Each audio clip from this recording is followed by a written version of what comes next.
Une histoire classique qui arrive aux entrepreneurs, souvent, c'est au moment de la vente de l'entreprise. Donc, je pense à une cliente en particulier qui avait voulu vendre son entreprise. Comme beaucoup d'autres entrepreneurs, on vend son entreprise, on a une offre qui est plusieurs millions.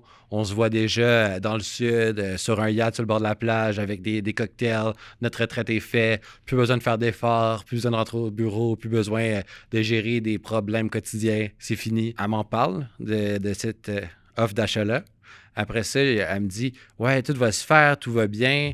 L'acheteur, il y a des revenus de plusieurs centaines de millions par année.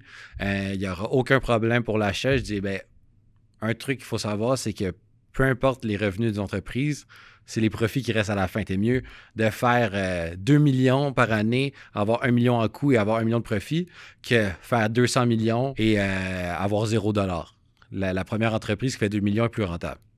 Donc, j'avais demandé, ben, est-ce que tu as regardé les états financiers ou peux-tu les demander pour regarder justement leur niveau d'endettement, voir s'ils ont les capacités d'emprunter pour t'acheter ou s'ils ont les liquidités pour pouvoir le faire? Ben, ça serait important. Elle dit non, non, non, à 200 millions, là, il n'y a aucun problème. Tout doit bien aller. Après ça, elle commence à dépenser sur des nouvelles affaires, des nouvelles voitures, des nouveaux vêtements, des voyages, sortir de l'argent du compte pour pouvoir se gâter. Au milieu de la transaction, bon, qu'est-ce qui arrive? Elle m'appelle pour me dire que l'acheteur a fait faillite au milieu des négociations.